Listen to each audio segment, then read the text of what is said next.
You're one of those people that I know that I'm just talking to on and off, or I see stuff that you post for years Right, now, right. right?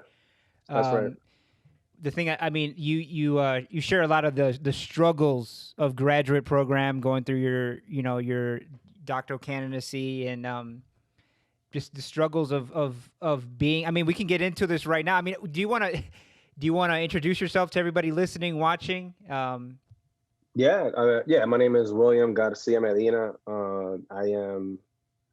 I grew up between Puerto Rico and New York most of my life. So I grew up like a long term in one spot and then long term in another area, and then so on and so forth. I'm currently a PhD candidate in the Department of American Studies at the University of Kansas. My work focuses on Black public humanities. Particularly, I focus on the African American Research Library and Cultural Center in Fort Lauderdale, in Florida, and I'm like kind of documenting the programming that they're doing, which is a community built research center for Black people in Florida.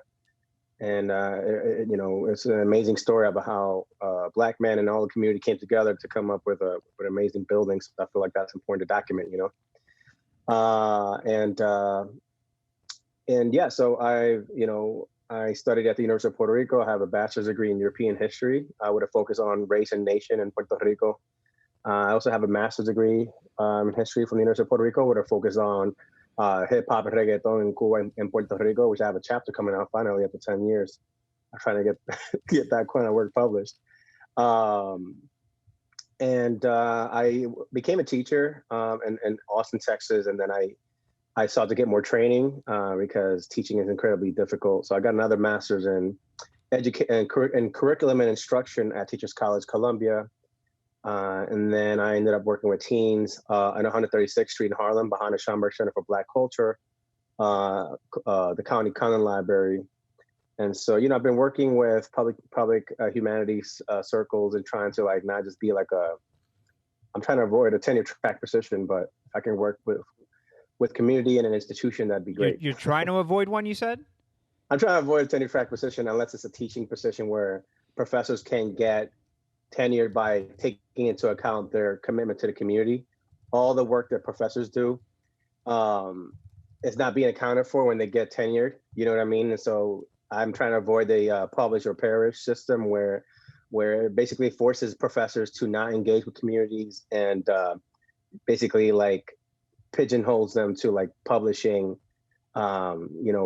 research-based articles, which is great, but it doesn't really take into account all the amazing work that professors, especially professors of color and Black professors, do.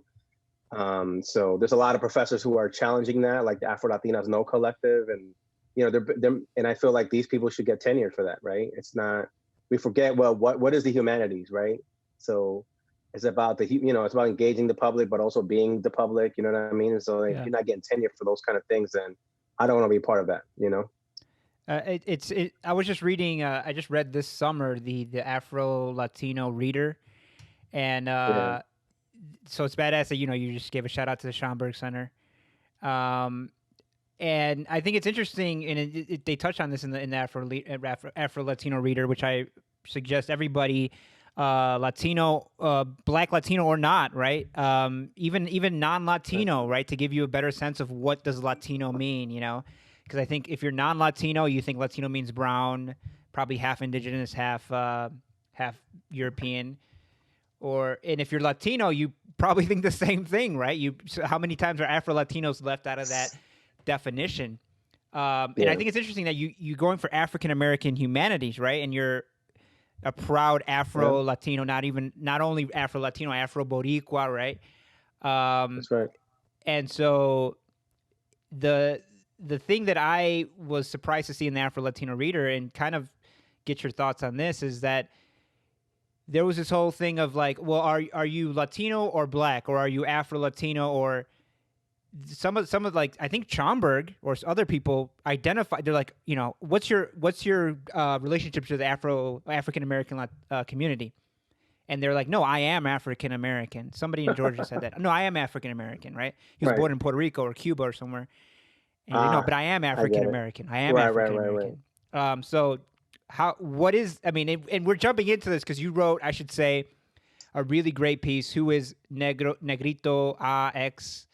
An opinion piece because the whole Jennifer Lopez came out with a new. Do you want to give the background on that? She came out with a new song with I forget who. Con Maluma no fue. I think it was with Oh, Maluma. Maluma, right? I'm still your Yeah. Negrita from del Bronx. Yeah, And I mean, got I mean, yeah. Go ahead. No, I was just gonna say real short. I got into a little tiff with a Cuban, a self-identified Afro-Cubana on Facebook. She looks white as fucking, angel soft tissue paper. But she said, she gave me a rant like you're ignorant. Like I'm like, she's like you're ignorant. Puerto Ricans have African heritage and stuff like that. And I'm like, no. Yeah.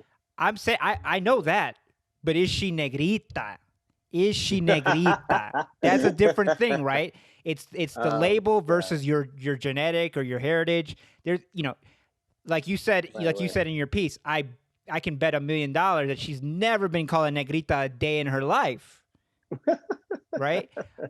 And so she's like, I'm a proud this girl, she's a professor of history and she's a proud Afro-Cubana. And again, she looks white as a fucking cloud. And she's yelling at me in my fucking profile pic. You can barely see my fucking features because I'm so fucking dark because it's the summertime especially. But anyways, talk about that. Talk about, Afro-Latino, Latino, Black. Are you Black? Are you part of the Black experience? I think I am, right? I gravitated towards that because, again, in the Afro-Latino reader, within the Latino community, we get rejected more than we get rejected by the Black community, right? Yeah, no doubt. First of all, I love your synopsis. It's funny. It's kind of dope. First of all, that's hilarious. In a good way. Yeah. So I think I said it in the article that I had never seen a Black person speak Spanish, which is kind of ironic because my dad was Black, but I never associated him with Black. Because I grew up. I was born in Puerto Rico, then I left when I was 2 months old or 2 years old. I can't remember. And then I came back. Right? I went back to Tuabaja, Candelaria, which is Parcelas, which is the barrio, right? But when I saw my cousin, he was a Black boy, and he started speaking Spanish. I think it's the first time I ever seen a Black boy talk Spanish because I don't think I've really seen that in media, right? I grew up watching, the Fresh Prince of Bel-Air, the Wayans brothers, all that kind of stuff. Family Matters. So, Black people don't speak Spanish because you don't see Black people talking Spanish.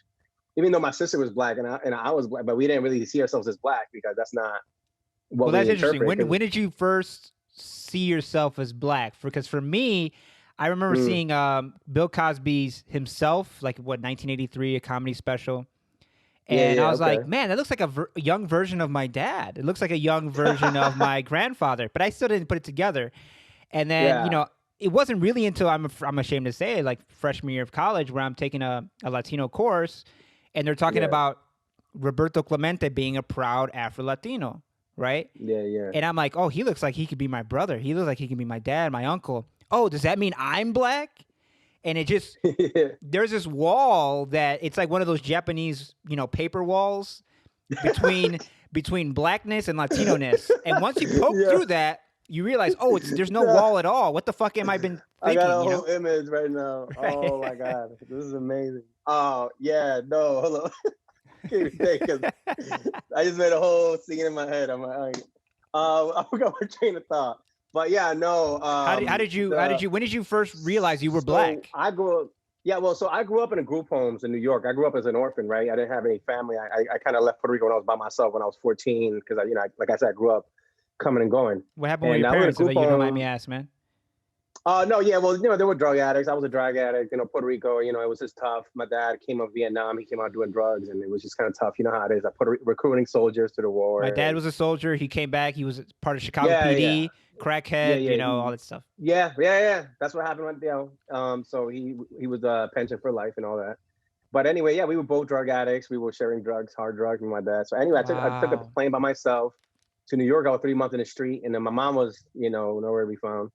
So I ended up being, I actually grew up from 14 to almost 20 years old in a group home full of Black boys, full of Black teens. So that's where a lot of my understanding of Blackness came in, obviously, but because the focus is always on difference. So, I knew that I was Black from the vantage point of Puerto Rico. Like, so I knew that Tego was black, and when I would, hang out with some of the group home residents, we would start blazing or whatever. I'd talk like, hey, my grandma's black and my dad's black. He was like, yeah, whatever, pass the blunt, right? Whatever. Yeah. It wasn't really that much of a talk about me being black. I knew I was black, but I thought that my blackness was more of a Puerto Rico context because Tego Calderon came out, Don Omar was popping, reggaeton. I saw some salsa of black people. So I knew that blackness was a thing because I had already seen my cousin when I was younger. I've seen a black person speak Spanish before. So when you see black people talk Spanish at a young age, that's a whole different ballgame. Because once you're like 9, 10 years old and you see a black kid talk Spanish, you're like, oh, okay, so you can't, okay, got it. And right? Forgive me for the I'm not an academic, so forgive me for the insensitive language here. But was your cousin black? Because my grandfather was black, right? But in my mind, I thought, oh, he's just Taino, he's indigenous or something, Yeah, he was dark-skinned black. Yeah. He was a dark-skinned black boy, right? Because that would have blown my mind. Somebody looking like Michael Jordan or something talking black. Now you see a lot in sports, right? The dude from the Giants or whatever. Black Puerto Ricans, who dance salsa and all that stuff. Yeah. He was my cousin, like in primo hermano kind of thing. Like he's my uncle's son because my uncle married a black woman, black woman, and he came out just like his mama.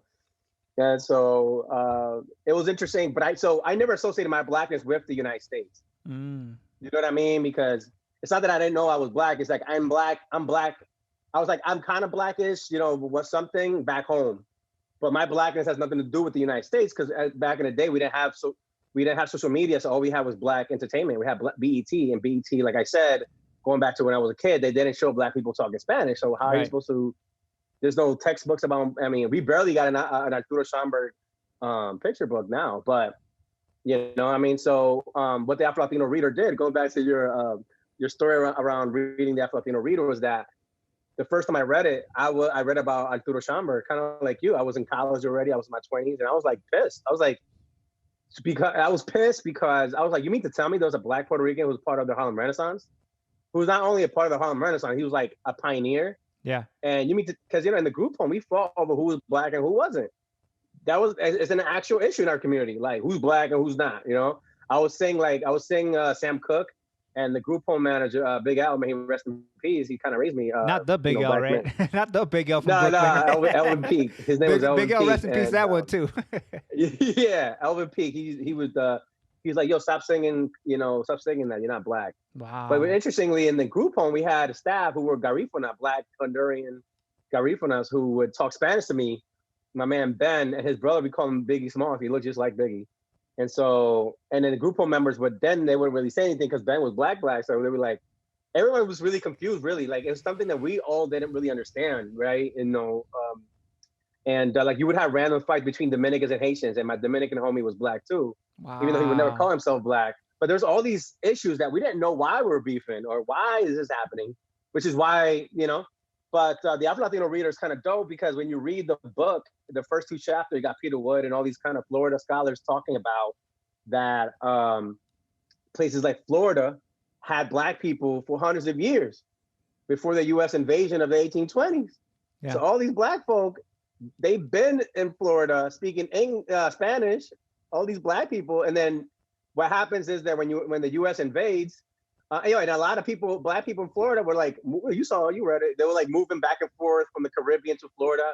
The U.S. invades, right? And then now a lot of black Americans go to South. They've been going South for hundreds of years, but the U.S. nation state goes down to Florida to make it a state, incorporate it as a state because they broke the law and they invaded Florida basically from the Spanish.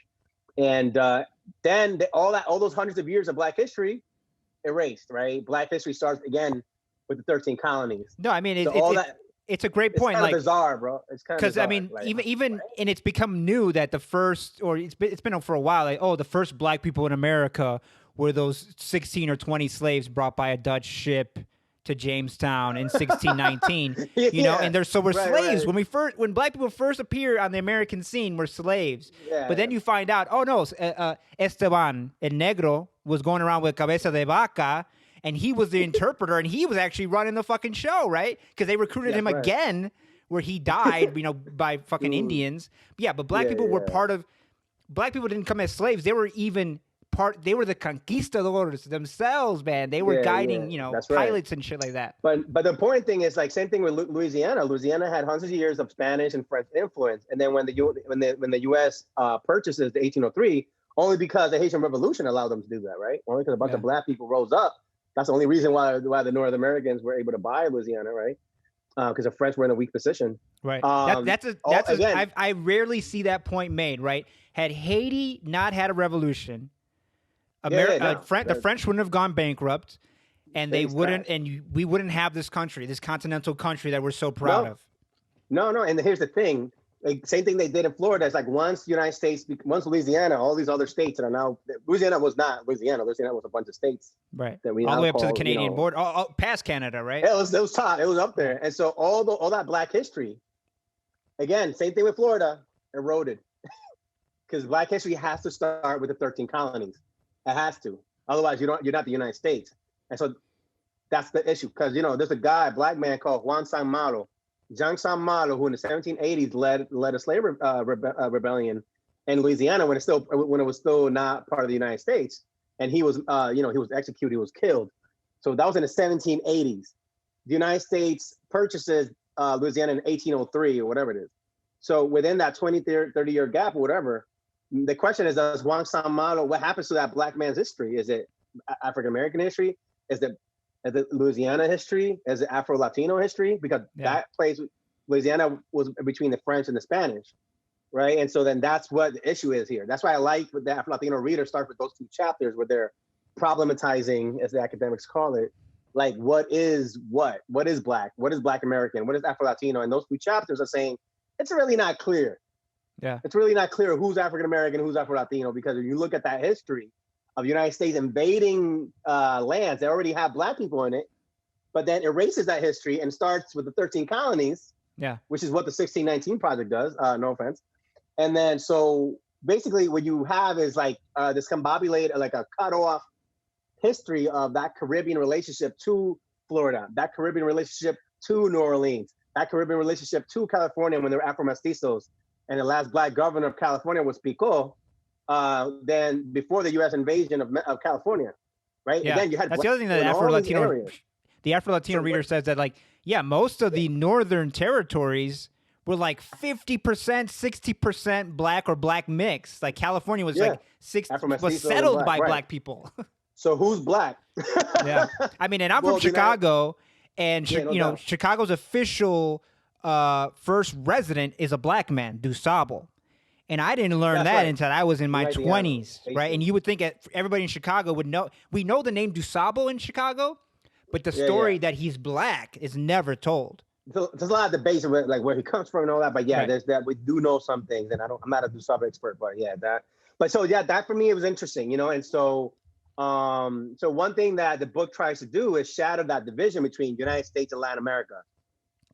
It's saying, well, we need to rethink. we need to stop the whole, you're either North American, Black American, or you're like Afro-Cuban. It's not that simple, right? Because based on the kind of work that people are doing, we know that Black Americans and Afro-Cubans work together. They created a lot of music together. You know what I mean? So they influence each other. The Afro-Latinos, the Caribbean music created jazz, right? And jazz is the foundation of modern music. Right, we're talking about New Orleans. We're talking about Cubans. Afro-Cubans and Black Americans in New Orleans, in places, just creating the sound jazz. Because I'm not a music expert, but I think jazz incorporates like the what is it called, the Spanish half step or something like that, some kind of syncopated beat. Well, Jelly Roll Morton called it the Spanish tang. The Spanish tang. So if jazz is the foundation of modern music and that Spanish tang is the foundation of jazz, the Spanish tang is the foundation at the core of modern music. And that's a dope way to unite black people. Right. You know what I mean? Like if you're like in Atlanta, Georgia, you're talking to black people, you're like, yo, you know about how black people came together and created music? That's a dope story. Yeah. You know what I mean? Like look at Machito and Dizzy Gillespie, who created amazing Afro-Latin jazz. They helped each other. Langston Hughes, he went to Cuba a bunch of times, and he was cool with a lot of Afro-Cuban poets. So, that's what we do. We do diaspora stuff. We let people know that Black people have a history beyond nations, beyond the whole North American versus Latin America versus Caribbean. We trying to break those barriers, right? There are differences, but we need to also talk about convergence. Bring Black people together. You know what I'm saying? And we can't do that when you have someone like J-Lo calling herself Negrita from the Bronx. Well, let's hit on that right now. Is she a Negrita from the Bronx? Why not? Yeah, so that's a good point. So one of the issues is that it's really hard because you know that there's like a hegemonic paradigm as to who's Black and what is Black in the United States. It's very Anglocentric, right? And it had to be Anglocentric because it invaded lands that were French, Spanish speaking, and a lot of, quote unquote African language speaking, right, areas. So it had to be Anglocentric. That's the only way you can erase all that history that we mentioned.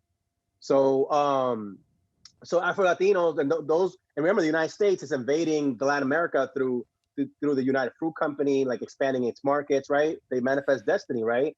So the U.S. invasion is causing Black people to move around the Caribbean from Jamaica to Panama to work on the canal because Theodore Roosevelt forces Colombians to give up that part so he can expand trade with the East, right? So then it's always this United States has a big influence as to how people move around, right? How much Black people move around.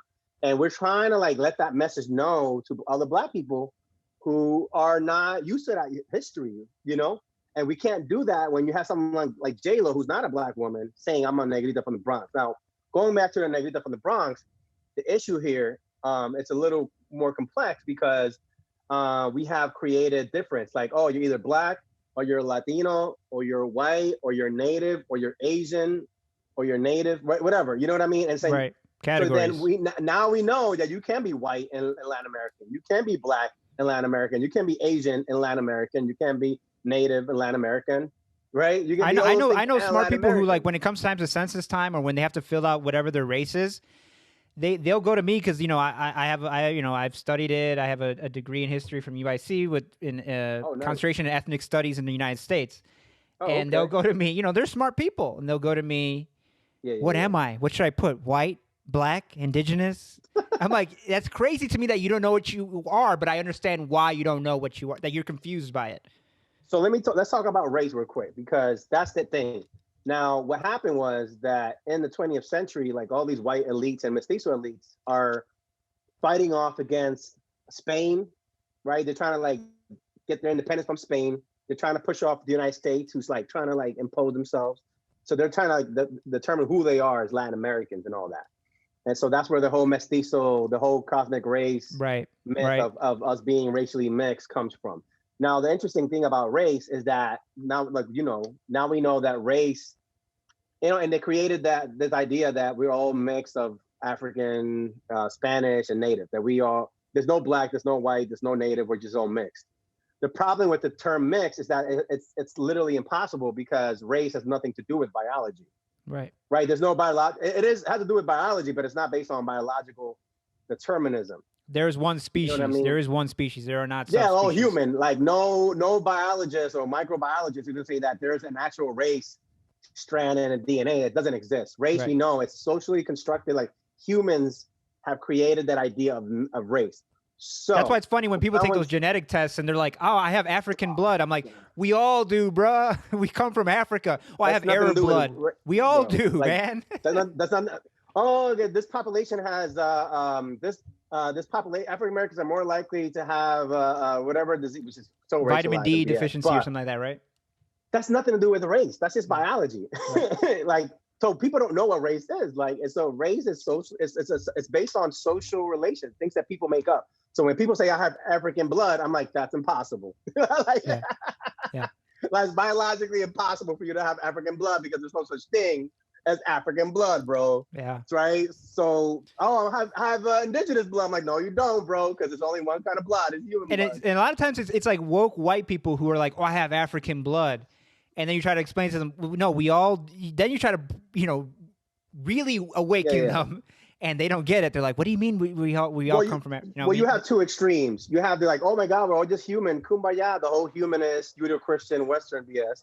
Or you have the we're so different. Or the mestizo, it's a bunch of myths. But the reality is that there's no such thing as race, biologically speaking. It is biologically real, if someone historically if real, and two, historically right, real. it's like gender. Like, how do you know what you find attractive? Well, there's a social reason. Something socially happens that makes you think that this person is attractive. You didn't your genes don't know what is attractive. There's no like human drive to know what's attractiveness and what's Well, desired. no, I mean there's studies that and this is a tangent, but this is what a fucking podcast is for, right? If you were on NPR, I wouldn't go down this road, but let's go down this road. I mean, there is something like supposedly like geometrical faces. Our genes are attracted to that because it shows genetic fitness, right? If somebody has a fucking eye that's 1 inch higher than the other, subconsciously we recognize it. They say because that tells us something about their genes. That's still socialized, but that's still socialized. I understand evolutionary psychology, but what I'm saying is we're still socialized to believe in that stuff. Like, right. People, there's people who are asexual. People believe in bestiality. Some human groups who love necrophilia. Like, it's really hard. I mean, 10,000 years ago, what was attractive then? Right. What was understood as like being able to foster. Or it's like big asses, right? Big asses. 100 years ago, big asses, right? The Hottentots, they were freaks. They were like, MC Hammer was he was out there back in the day, and he was singing that song. I love big butts, and I can't. Yeah, because that was like with the fun anthropological, the archaeological. They found that they had a different understanding of what attractive was like, and so things are socialized. I understand. So I'm not denying the biological factors, but we need to, like, as humanists, we need to like let people know that race and gender are very much socialized. Like, there's no like gender, there's no like determinism around gender or race, right? And so when J-Lo says, I'm a Negrita from the Bronx, well, the first thing we have to do is think about why are people pissed? Why are Black Puerto Ricans and Afro-Latinos pissed about that? Is because if race is not biological, then what is it? Oh, it's social. Oh, Puerto Rico had slavery for hundreds of years. Puerto Rico was the kind of country that before the U.S. invasion of 1898, nobody was getting called negro unless you were an actual negro, unless you were physically understood to be what is biologically understood as Black, which is socialized, right? But there's a social reality about being Black, right? Right. It's not a genetic, it's a social reality that people who look a certain way, people of African descent, were racialized as being Black and deemed enslaved people, right?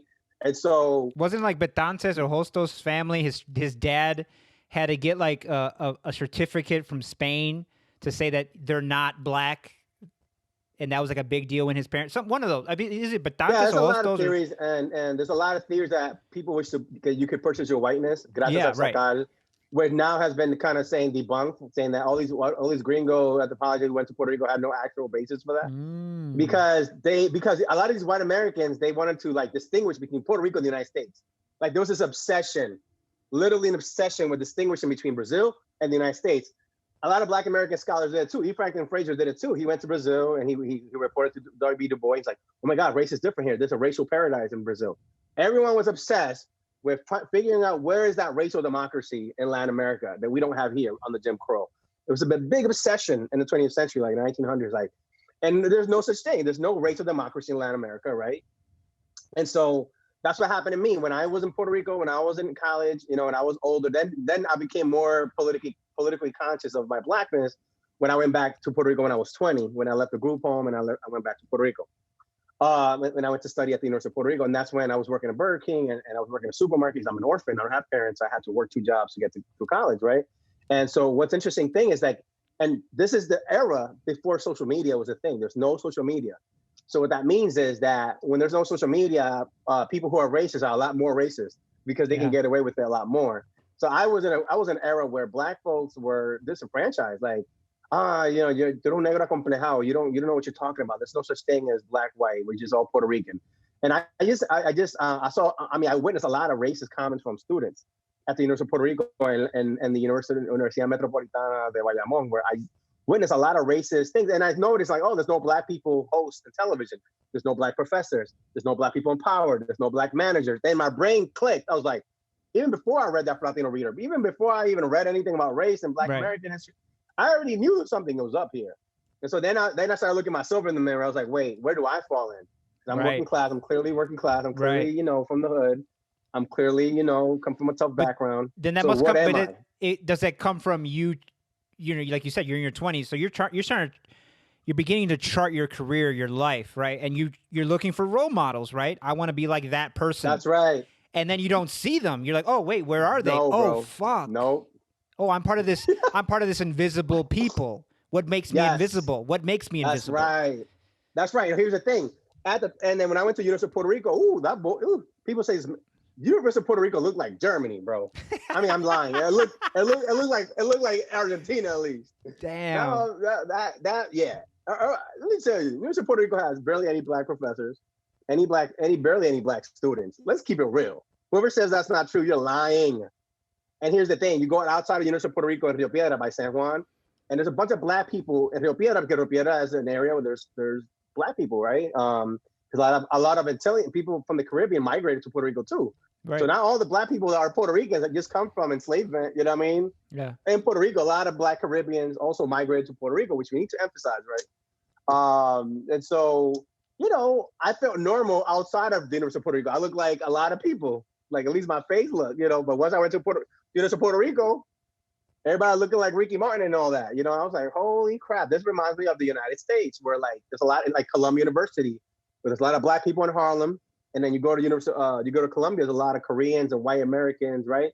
Barely any people of color and black folks. I'm like, so one of the things I went to DePaul, really, just to piggyback off that anecdote. I went to DePaul, and I'm like, I'm a nerd. I was the only person in my class, I think, that got into DePaul University, and I'm going to accounting. I'm doing the honors accounting program, and I know I'm a nerd, but you forget as a black person, you forget how you look. You're blurred, bro. A black nerd. You're blurred, bro. And so, but people kept asking me, "Oh, do you do sports here? Are you on one of the teams? How did you get in here?" Yeah, I hate that. And I'm like, man, wait, what do you mean? How did I get in here? I'm like, oh, you have to literally look at your arm to remember. Oh, I'm black. Oh, I'm black. That's why you're asking me that. Oh, you definitely a black man. That's for sure. It's crazy, man. but yeah. So for me, what happened was that I saw these people. I saw so much racist comments. I mean, you didn't even know. So I started kind of like what? What's the worst? What's the worst? Oh my God. I was taking a philosophy course. I was taking Logics, which is a super tough course anyway. Yeah, it's fucking and this horrible. Yeah, I know. Logics is horrible. And then it's demoralizing. But it was this white Puerto Rican. I'm talking about Incha. This is a white woman. I don't care. I don't know if them German migrants hid in some campo and some mountain peak somewhere in Puerto Rico, but for 200 years. But that lady, that young woman looked like a German. She looked like a white. that was a white woman. I don't know if them Germans hid in some campo, some cave, and never mixed with nobody. But I was at a protest in Vegas here, and there was this white redheaded woman, freckles and everything, and she's yelling at the cop like, "You fucking conquerors, we're indigenous." She has a Spanish accent, right? She's Latina, but she's like, "You guys are conquerors. We're indigenous. We're indigenous." I'm like, indigenous? Pippi Longstocking over here, fucking indigenous. Shit. The fuck you talking about, Pepper Ann, man? Goddamn. Yo, chill. No, so this is like a white woman. This dude, he's kind of like, he's not as white. He's like, like white. He's white. He has white. Dulce de leche, right? White presenting. Dulce de leche. Yeah. So anyway, we're all taking a course, and they hate me because I went through with a do-rag, and then I stopped wearing a do-rag, then I went with my fitted. I'm tatted up, and they hated me. They think that I should be, cleaning the garbage. They hated my behind. And you feel that, right? You feel that.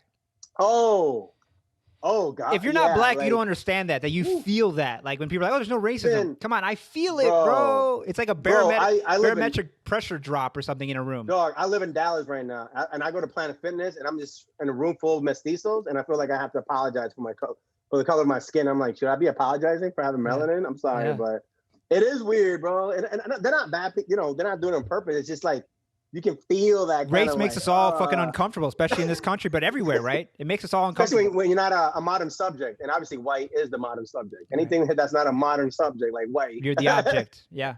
Everything is still trying to figure out how you fit in within the modernity, right?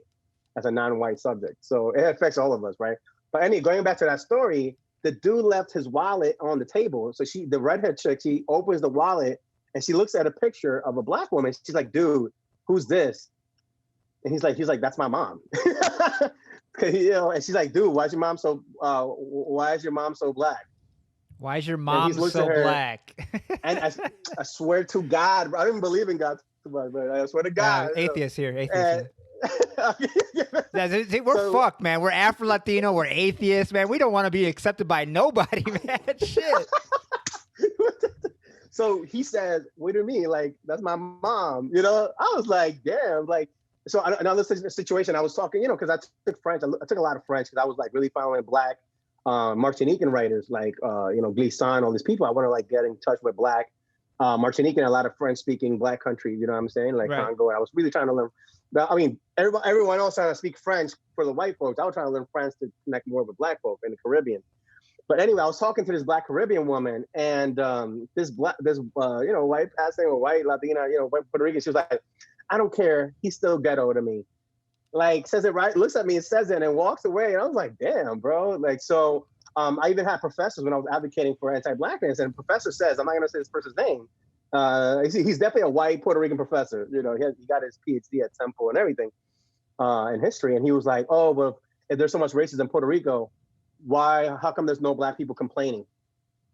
He says that in front of the classroom. And I'm like, I don't know. At the time, I didn't have the way to answer that. I just said, I don't know, internalized racism. You know, I didn't know what else to say. But it's like that kind of moment where like professors will put you in the spot. And like, you know what I mean? And they take advantage that people don't have that kind of educational background to back up what they're clearly seeing around society, right? And so I'm really happy to be so then I would see Puerto Ricans, Black, you know, white Puerto Ricans play Congo music and congas and bongos. And I'm like, I look at them and like, you know, I'm just not buying that shit anymore. I'm looking at you and it doesn't mean that you're not going to be racist just because you're playing that Congo and look what happened to Willie Colon. Willie Colon is one of the most important side musicians of all time. Hates Black Lives Matter, super conservative. And I'm like, I've been known that. That. Just because you're a pioneer of salsa music, it don't mean you're going to be for down Black people, right? And so we created this myth of racial mixing, which is impossible because it's scientifically not true. Race is socialized. There's nothing to mix. There's nothing to mix because there's no such thing as racial mixing. Because, you know, I know the Spanish created the whole purity of blood, and they did that with the Moors. And Gente de razón and all that stuff, yeah. It's called a biological metaphor, bro. It's not supposed to be real, bro. Yeah. Like, people have problems with metaphors, right? I mean, you see that from Christians reading the Bible, right?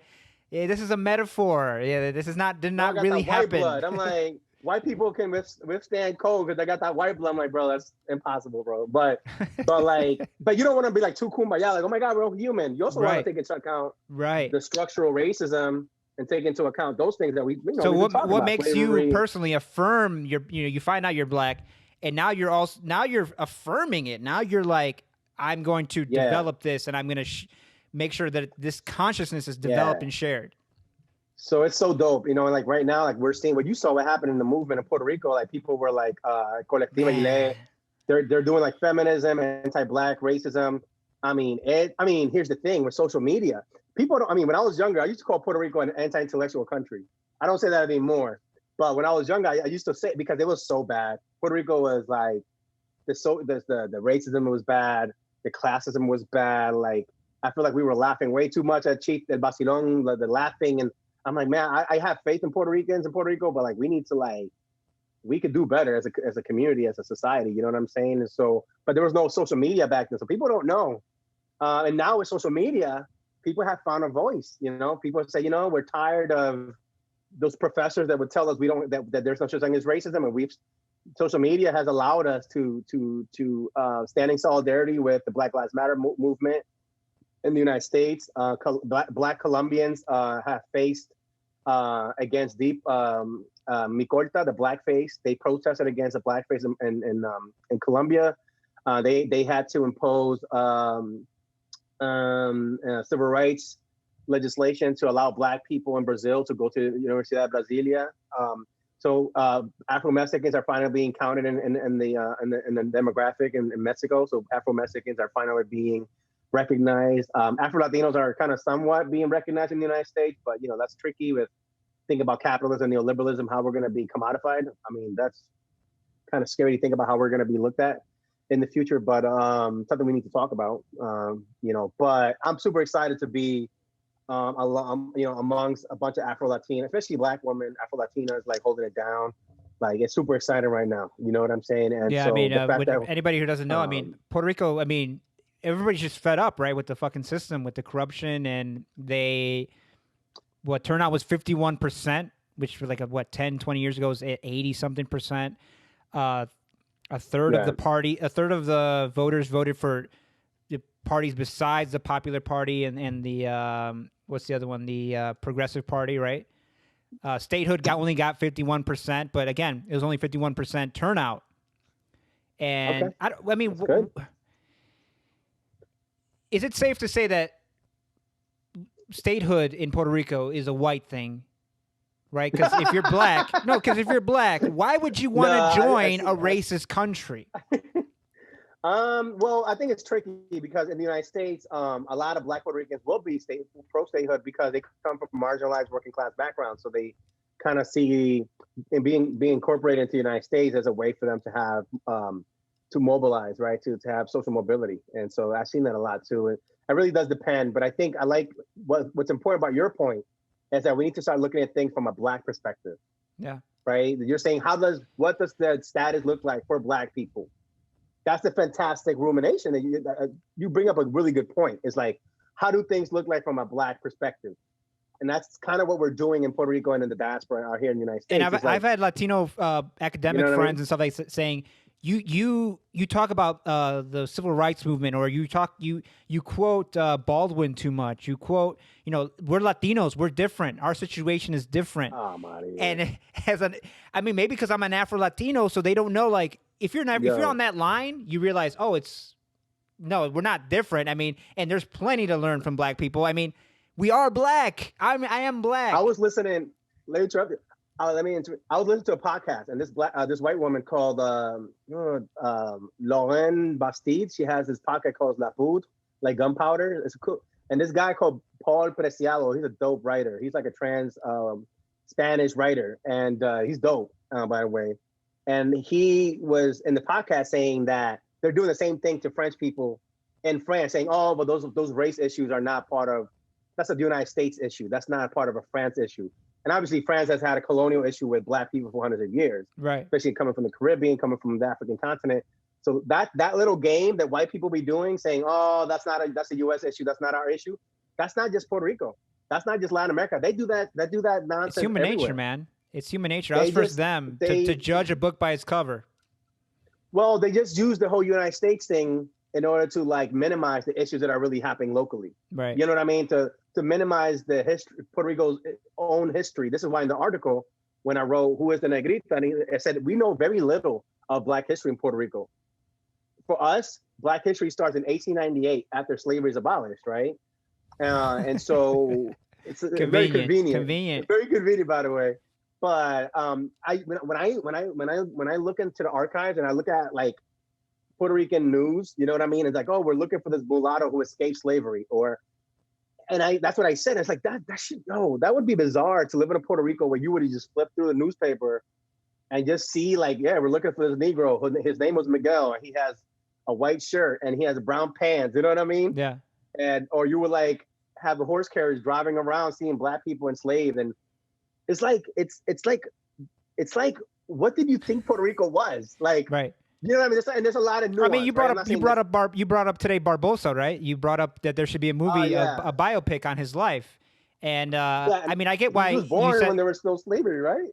Huh? Yeah, he was born when there was slavery still. He was born when there was slavery. Yeah, because by the time in 1898, he was an adult, and he was one of the first elected senators. He was on the governing commission, right, of the civilian government. Born during slavery, who's a leading figure in Puerto Rican history. Right, or Pedro Albizu Campos, or I mean, we see Blackness. I mean, with Pedro Albizu Campos, he's Black, right? I mean, you never hear that talked about. Well, I think what's important to hear to underscore, whatever you want to call it, is that Puerto Ricans believe, because when you read Puerto Rican white elites, like Antonio Pedreira, right? When you read Tomas Blanco, those are the people who created that myth. I mean, it's there. I read that when I got my bachelor's degree in European history. My focus was race and nation many years ago. And I read those things like Tomas Blanco. These are the people who created the myth of racial mix. They created that. Mind you, there's eugenics happening at the time all over the world. So their reasoning, their argument is, we're not going to mention that Pedro Albizu Campos is Black because he's just mixed. Let's not even say that he's anything. Well, pero Biso Campos is also saying we don't have issues of skin color. We only have issues of the nation That's of true. the Yankees. That's true. So that's the thing. It's not really about them. It's about these white folks in charge who are basically trying to fend off the United States invasion. Because imagine the United States just invading Puerto Rico. And so these white elites who are white, who are used to their white privilege, for hundreds of years, out of nowhere are finding like, what makes us different from these gringos? Oh no, we're racially mixed.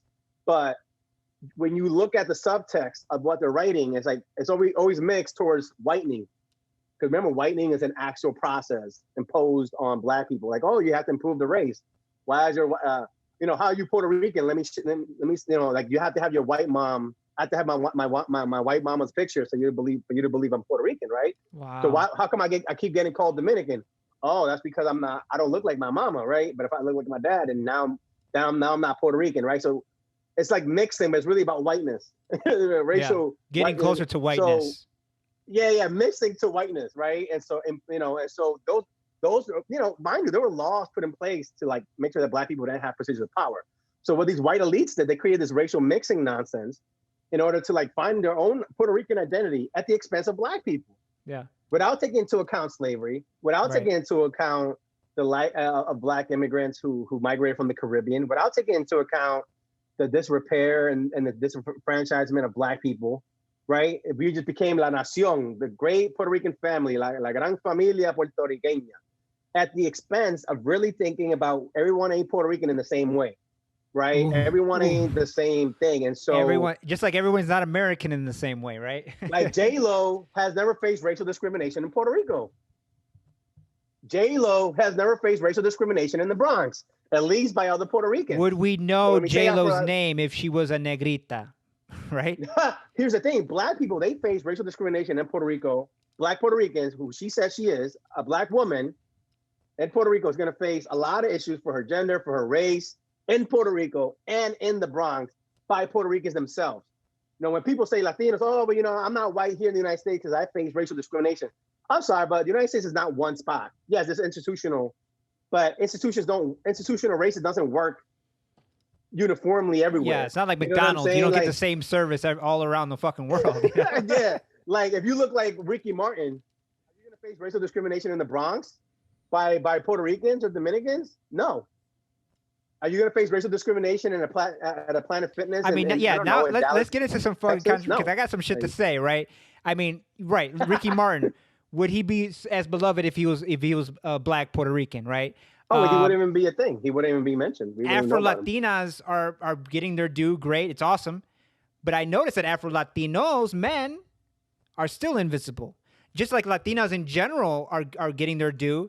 And Latino men are suffering in the United States. If you look at educational attainment, pay, everything, right? Latino men are suffering. Man. Latinas, great. Hey, I'm married to a Latina. Great, I support her. I'm behind her, right? But Latino men are suffering, and Afro-Latino men are at the bottom of the barrel. That's a complicated conversation. I've had this conversation with many people before. What do you think about that? You mentioned it. Well, I've mentioned it a lot, not too much, because Afro-Latinos, like, we're in a tough spot. Because if we mention that kind of thing, like if let's say we want to create workshops, I'm an educator, so if I want to create a lesson plan around masculinity, or misogyny or politics or sexism or homophobia, like I want to create a workshop with men, right? Cis hetero men. We have the idea like, oh, am I going to get critiqued by other Black women? Now, what you're saying is important because we see that Black men are being disproportionately funneled into the school to prison pipeline, right? And so we see a lot of, I'll tell you a thing. This summer, I worked at Amazon in New Jersey. I worked as a water spider, which is wrapping pallets. And you know what I saw a lot? 60 to 70% of all the Black people were Haitians. 20% of all the Black people were Afro-Latino. Black men speaking Spanish. You want to find them? They work in factories, right? They're in prison, in the prison industrial complex, right? So Black men are going through a lot, and what happens is that our own patriarchy sometimes doesn't allow us to move forward as Black people. Like, I don't think we should blame that stuff on Black women. But Black women are operating in a tough situation because they're being allowed, and Black queer, like I'm at the university level, I don't see that many Black cis hetero men, Afro-Latino hetero men. I see a lot of queer Black Afro-Latinos. I see a lot of Afro-Latinas, like you said, sure. But there are institutional reasons why they're being allowed. It's because of white feminism, right? It's still some white patriarchy there. But that puts white Afro-Latinas and a lot of queer Afro-Latinx folk in the top spot of having to like perform and stay quiet and be acceptable to whiteness too. So I think it's tough for everyone. What I will say sure. is I'm not saying it's easy for anybody. I'm not saying it's easy for anybody, but I'm just saying, like you're talking about, white feminism, which is racism. Yeah, I'm not saying you said that. Yeah, LGBT movement, all these things are kind of pushing, like you're saying, cis Afro-Latino men to the bottom because there's no movement for us. Well, that's another thing that we need to start talking about is like, how do we be better? Because there's not many of us, like you said, who are professionals and are educators who are doing things. We're only in sports or we're in music or not even in music. Like, why is the best you studied reggaeton. Why is the best reggaetonero a white guy? Man, but you know what I'm going to say about that. You know, it's corporate. Man, I've talked about it. Two words, corporate transnationalism. Corporate transnationalism. They're commodifying. And I'm not shitting on Bad Bunny, right? Music. I'm not shitting on Bad. I don't particularly like his music, but I mean, reggaeton is Black music, right? And it was illegal for the longest time. Black Creolized music. Right. But it's like, and you know, then again, I think Eminem is one of the best lyricists ever, right? And I mean, I think. Well, that's the thing. How can we reduce creolization to only Caribbean? If the United States is part of the Americas, then there's creolization happening in the Americas too. Right. I mean, that's something we need to talk about with creolization theory scholars and the people. And like, what do you mean by creolization theory? Creolization is like that kind of mixing of cultures and people and the politics around, you know, this encounter of the Americas. Like, a lot of Black people use European instruments. A lot of, Black music is not necessarily what is Black, right? And so, what is white music? What is Black music? What is Native history? A lot of, because things did happen in the Americas. There was cultural pluralism, like kind of what Stuart Hall said, everyone in the Caribbean is an immigrant because natives were the real people there. May he rest in peace, Stuart Hall. He said everyone's an immigrant. So there's like a type of, there's a metropolitanism. There's a cosmopolitanism happening in the Caribbean where no one's really from the Caribbean. But there were cultural encounters between people, like enslaved folks and Europeans and natives, and these things happen. What we do have is a white supremacist framework called mestizaje that favors whiteness and white supremacy in order for us to understand what that thing was. Some people, Fernando Ortiz called it transculturation in Cuba. People called it different things. And creolization was what Black people started coming up with, and especially in Martinique, to understand what that encounter and that kind of mestizaje, that kind of cultural mixing was, which is not based on genetics. It's a cultural approach to understanding who we are as people. So, but we have reduced that to the Caribbean, but the United States is also part of the Americas. So they've been creolized with many different kind of cultures too. So when I see Eminem rapping, I don't see, I mean, yeah, it's problematic on the one hand. On the other hand, and it's just like, what do you think was going to happen when you have such a richness of Black culture anywhere? Right. You know what I mean? Like, you can't expect people from that land or that area, that region, not to like engage with that kind of music. But there's appropriation. But Eminem has been smart enough to not really use the N-word. He supports a lot of Black artists, so he keeps it himself. So that's kind of respectful. And he's from the hood. He's from a marginalized. No, I'm a fan of his, right? I mean, so, I think no, but I'm saying like we should have that conversation of like what is creolization but versus being careful to like appreciate music without having to say I'm a Negrito from the Bronx, right? So you can love hip hop and say I'm from the Caribbean. This is Black creolized music, that has European and Black influence, mostly Black flavor, right? It's Sazón Negro. So it's really conducting that whole music. But she's jumping on the whole bandwagon that Afro-Latinas are really coming up, or they're on the come up, right? I mean, at least in the culture, I've getting that sense. And so, is that what you see that's what she's jumping on? Like, oh, I'm Afro-Latina too. If there's that amazing article that came out. What was it? Latina professors discuss use of Negrito and Negrita in Latin culture. published by the San Diego Tribune, and Oh, I Ila gotta read that. Llorens and Tanya Hernandez, amazing scholars, and they're like mentors to me.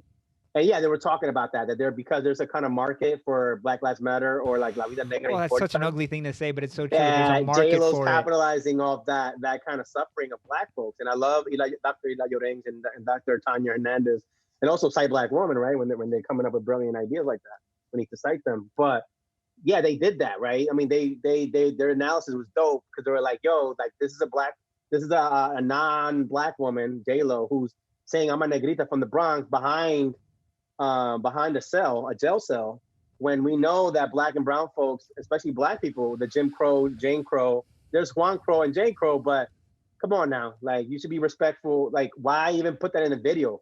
Like, why make that a video? Why commodify people in prison? That's what Ila Llorens was saying. And I'm like, yo, what are you? And then racialize it by calling yourself a Black. I mean, you know that she knows this Amara La Negra. That you know this Cardi B calling herself Black. You know there's Afro-Latinas out there claiming their Black, identity as Black women from the Caribbean or whatever.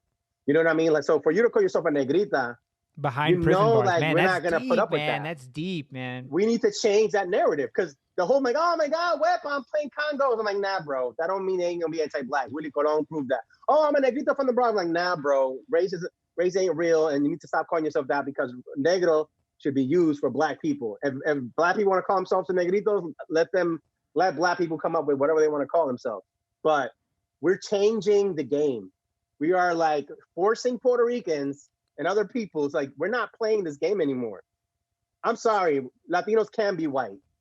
I'm sorry. I mean, maybe in the 80s when the spoken word was like, oh my, and oh my God, I've seen white Puerto Ricans and do spoken word. I'm like, oh, en mi sangre africana, in my African blood. I'm like, bro, we're not doing that no more. Oh, it doesn't even disgust me. It just like annoys the fuck out of me, man. Bro. We're not playing that game with you no more. We're not playing that Nuyorican game no more. Like this is a new day, bro. We're not allowing non-Black Puerto Ricans to call themselves Black in any sense of the word.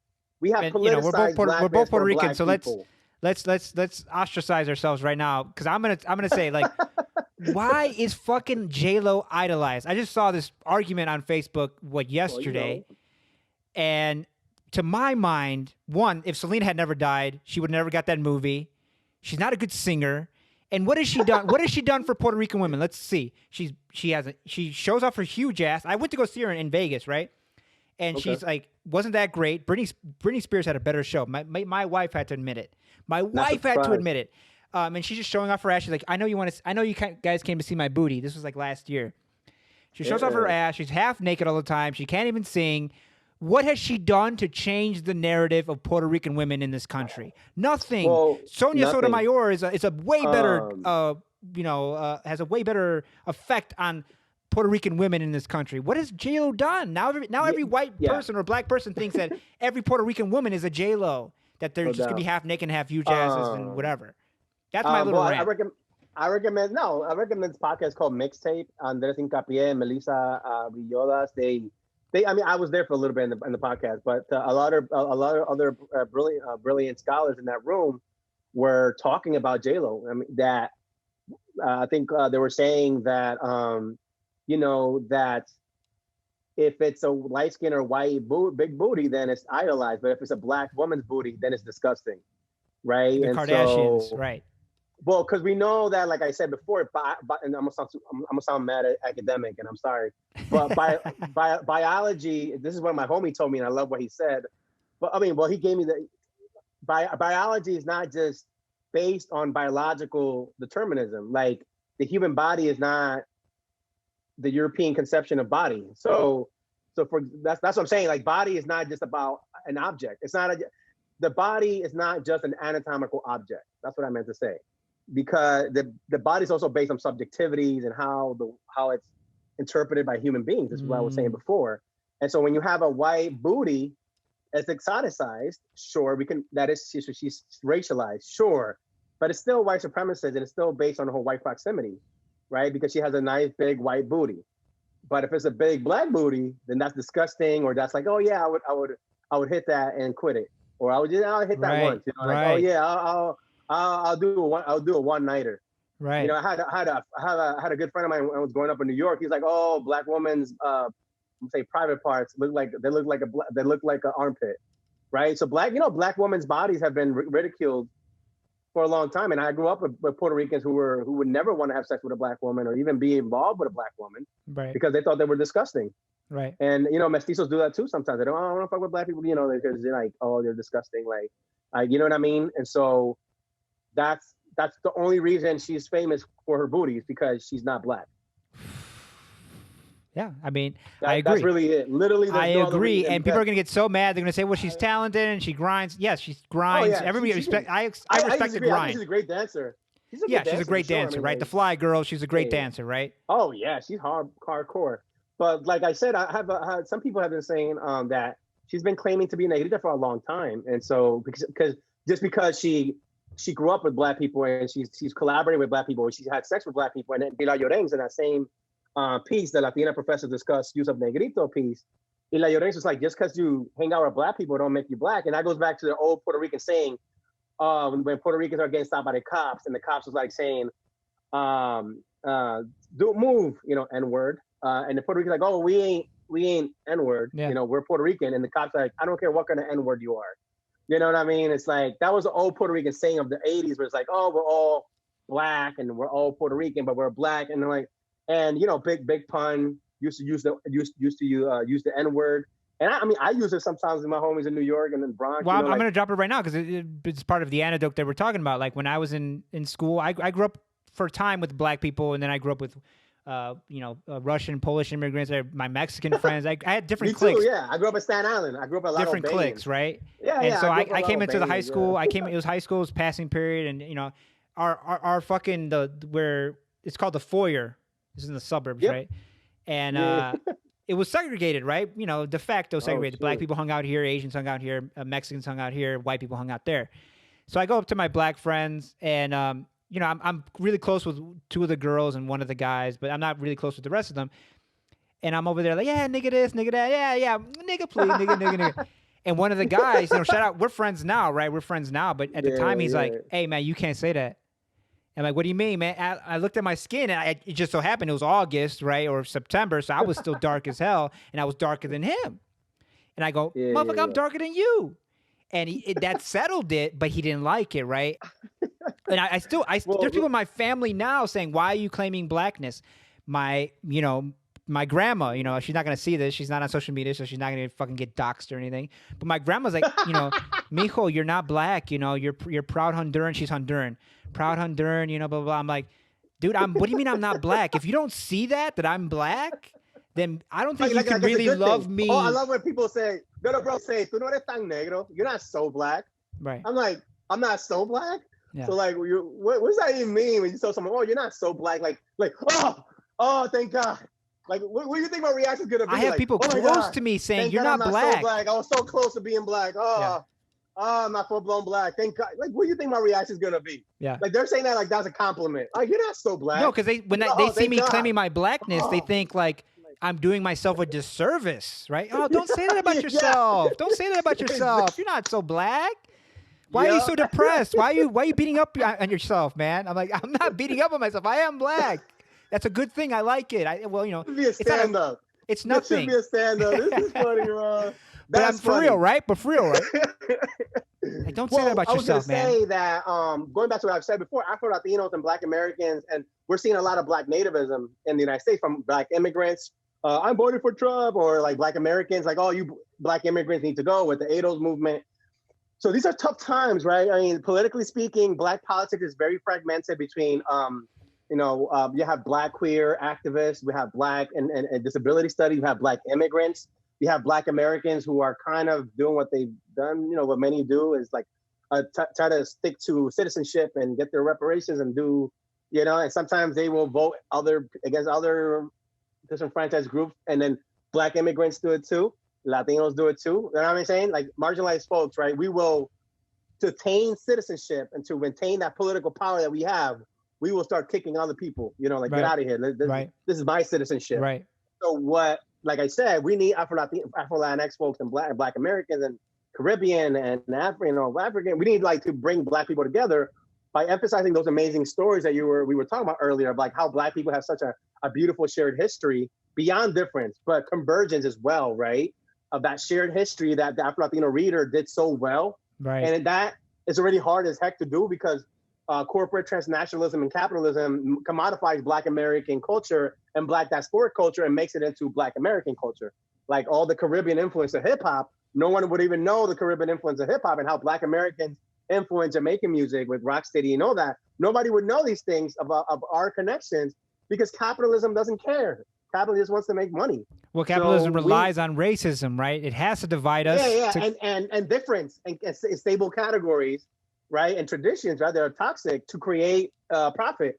So we're having a hard time. You know, we're working hard to connect with all Black people, worry about everyone Black. Like Issa Rae said, you know, I'm rooting for everyone Black. And we're trying to connect with Black diaspora, Black American issues. You know, we're trying to bring more Black people in the room. And Afro-Latino means Black.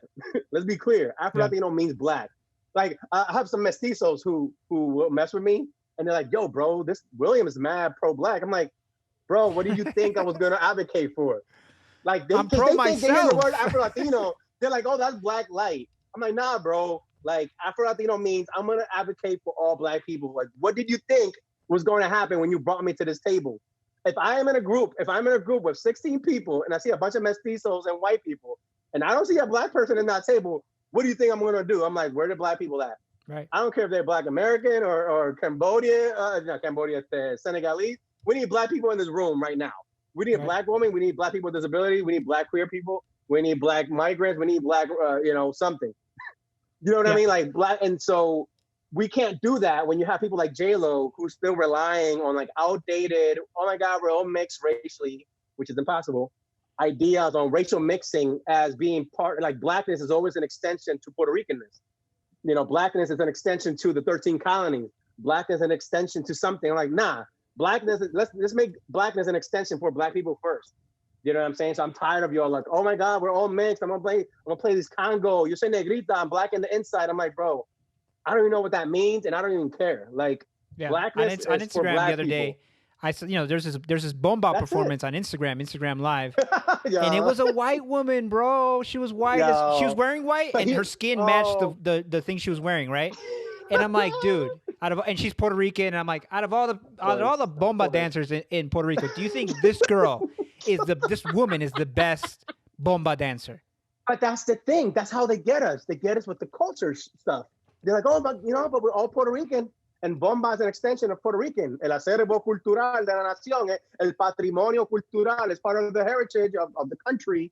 That's how they do. They do that every time. They're like, oh, well, Black music, bomba en plena is part of, it's not Black music, it's Puerto Rican music. Right. In Honduras, they do the same thing with punta, right? Punta is from the Garifuna culture. I'm Honduran. And there's even a hashtag, punta is Garifuna. And I'm like, who is arguing that? But it is. I mean, all the great punta bands in Honduras, they're all white. They're all white. Commodified. Yeah, they commodified Garifuna music, right? And they made a whole same thing in Puerto Rico, same thing in Mexico when they took some Black influences from the coast and made it to Mexican stuff. Cumbia, which is obviously Panamanian, and then Mexicans love cumbia, but they don't want to talk about where it came from, from Afro-Panamanians, but and other Central American regions. So we're just in a different, right now with social media and with all this political consciousness around Blackness and Black, we're not going to go back to the old ways. And it's important, like, look at Puerto Rico, look at the femicides. You know how much women are being killed in Puerto Rico? Women have had it. But we need like intersectional or because I've seen a lot of white Puerto Rican women yelling at me because I'm talking about, I'm saying, you're a white Puerto Rican. Oh, stop mansplaining me. I'm like, well, stop white-splaining my mansplaining. Like, get out of here with that. So then they'll be like, and they'll start cursing at me because their idea is like, the more I curse at you, the more I'm proving how not white I am. It's a symbolic violence. It's like, I'm going to yell at you to prove how not white I am. Because if I was white, I've had white guilt like the white Americans do. But because I know I'm not white, and this lady's white, right? I'm going to curse you out. And I'm going to perform symbolic violence to prove how not white I am. And I'm like, yo, shut the heck up. That's what the Afro-Cubana was doing to me, man. That's what she was doing to me. But so this is a really interesting time where like women are fed up with the trans violence in Puerto Rico, trans violence we're tired of that. Right. I saw that growing up, but and I grew up watching a lot of LGBT people in Puerto Rico when I was being bused in middle school in Puerto Rico. They didn't want to get on the bus because they'll get bullied. People are tired of trans violence, women's violence, anti-racism. Puerto Ricans want to go back to the good old days when we were all mixed. There was no social media, and Black people can be like, "Oh, shut up," through Negrita complejao. Make Puerto Rico great again. Make Puerto Rico great again. And women complaining about violence. Oh, let's blame everything. Let's blame everything to the government. It's the government's fault. Everything is the government. Like, well, the government's involved. Institutions should be held responsible for the greater good of society. But we need to hold our society. We shouldn't like fall into groupism. We need to have a stable analysis of like thinking about institutions of power and all that stuff. But somebody got to do something. And now we're like in a different spot. Like Puerto Ricans want to go back to the good old days. I mean, this is another thing Puerto Ricans say. Oh, cancel culture.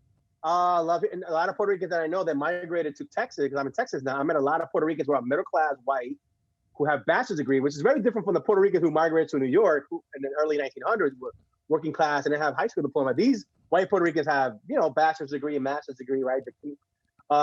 They're like, oh, cancel culture. I'm like, so what's cancel culture? That I'm saying that racism is a problem. So that's cancel culture, right? So they seem to be using that term, like that kind of leftist radical grammar of like equity or wokeness or cancel culture to avoid, to circumnavigate the issue that by using the same all lives matter approach. Oh no, Black lives, no, all lives matter. Black lives matter, no, all that. So that's what Puerto Ricans do. All Puerto Rican lives matter, culture. right? It's cancel culture. I'm like, oh, really? Okay, you're gonna play that little word game, that little semantic political game. So it's like, nah. What bothers you is not the cancel culture. You're just mad that we're tired of racism and we're standing up for ourselves. Yeah. That's what you're tired of. That's what you're tired of. So this is a new day. I'm super excited to be part of this movement. I really appreciate, people like Julio Ricardo Varela, who's a white Puerto Rican for Latino Rebels, who has given me a space. And I think you've worked with him as well. And I'm down to work with mestizos and white Latinos and other Black entities, you know what I'm saying, to like bring us together. But, you got to make allies too. So and I think everyone should follow Julio Ricardo Varela's role and opening a space for Black people. And, I think that's what we need to keep doing to move forward. I'm an educator, so I'm trying to create lesson plans. I'm trying to like go to schools, do like workshops with people. I've done workshops in the past on Afro-Latinos in the United States. And I started showing that over 90% of the slave trade was in the Caribbean, South America. Only like 6% was in the United States. A lot of people don't know that. A lot of Black people don't know that. Like, Black Americans or whatever. Oh, they don't know that, right? They think, oh, you're not like, no, because this all comes from the Torrey Hunter thing, that the outfielder, the center fielder from the Twins, right? What, 15, 20 years ago? Oh, that he's not black. He's not black.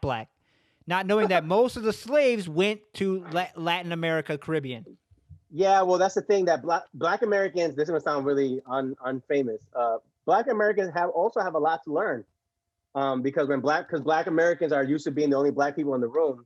Not always, but they think that they should be the only Black people in the room. That's not always, not all Black Americans, but some.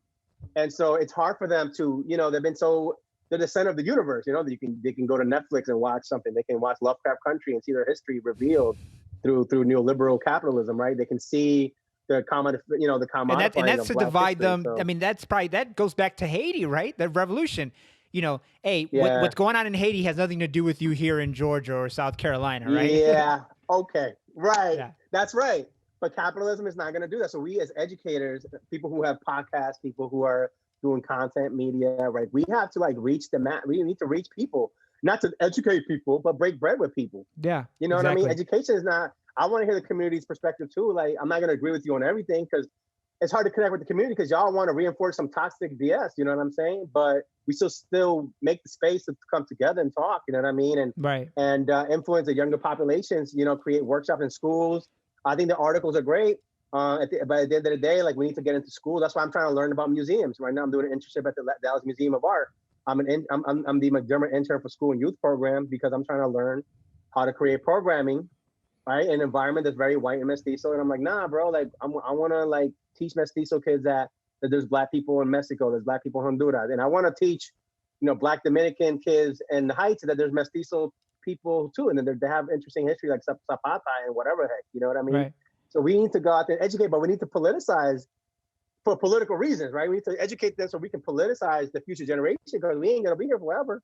Yeah, I So mean, we the just want to make more people understand, like those the mestizos, if the more they understand about Afro-Latinoism, the more they understand about themselves and Latino-ness, and that can only help us as Latinos, as Black people, as brown people, as poor working class white people, really put everything into context and perspective and understand ourselves, understand where we come from, how we got here, and where we need to take it, right? Yeah, I mean, I'm excited about this movement. I mean, like I said, we're gonna keep moving forward because I don't think that there's a way to go back. And we can't afford to.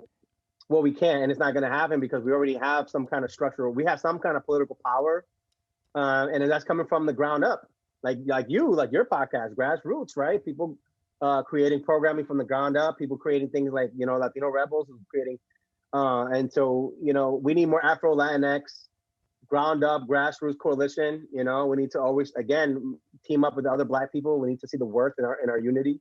Yeah. And that race comes before nation. Race comes before a lot of things, but we need to see things intersectionally, like race and gender. Like we need to worry about everyone Black, and that should be our main priority. It goes back to old school. Like that's nothing new, but we need to keep moving forward. And so I'm really excited to be, if something that I witnessed in my life, and along with some of my background, education, and my lived experiences, can influence people with my writing and my workshops and whatever I do and teaming up with people, I think that's great. I feel good. I feel like it's not just about how I feel, but it's about really influencing the next generation of young folks. And yeah.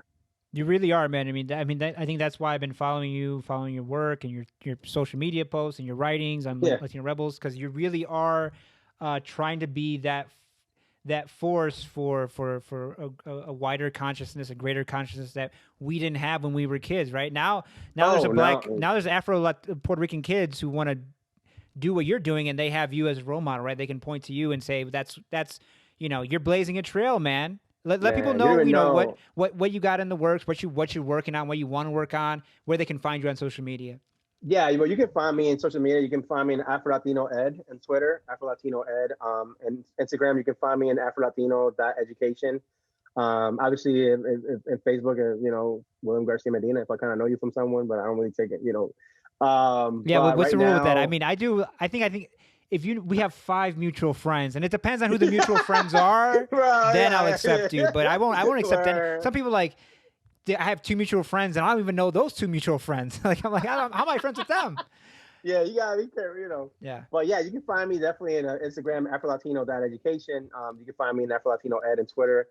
I also have a critical white Latino studies page in Facebook. I'm also a co-member of the Black Studies and Critical Thinking page that has over 70,000 members. So yeah, I'm doing some social media stuff, and right now I'm trying to finish my dissertation.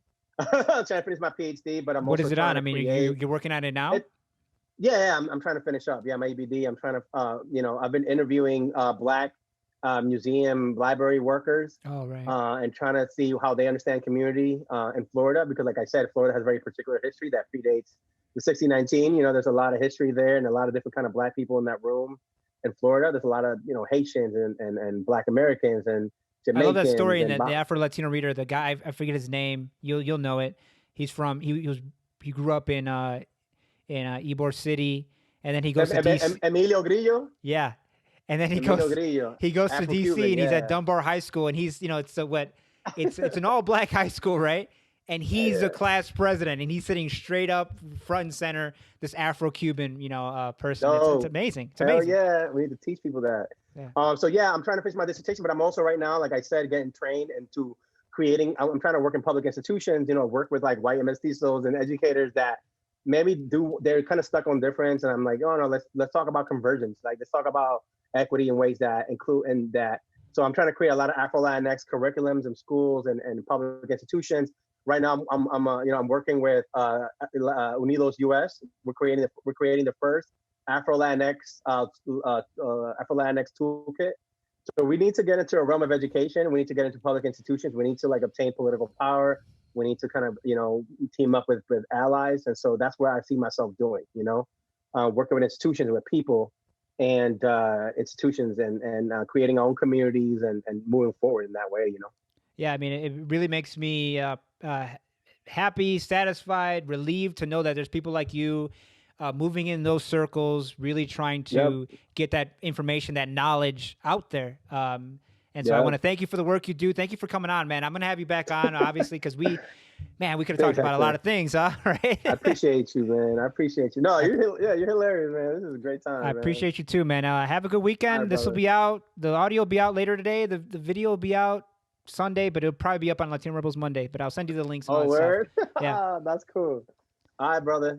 Good seeing you, man. I had a great time, and and we need this. Like, we need Black folks, Black Afro-Latino men to have, or Afro-Latinx spaces there where we can talk. And so I'm really happy with the work you're doing, bro. I'm really proud of you, and keep doing what you're doing. I know it's a lot of work, but it's definitely worth it, man. Have a good day. We're over here talking like this is how I talk to my brother. I'm proud of you, man. I'm proud of you. Keep going, man.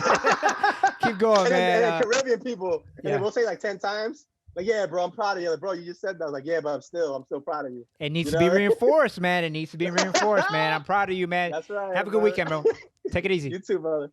Not a puppy. All right.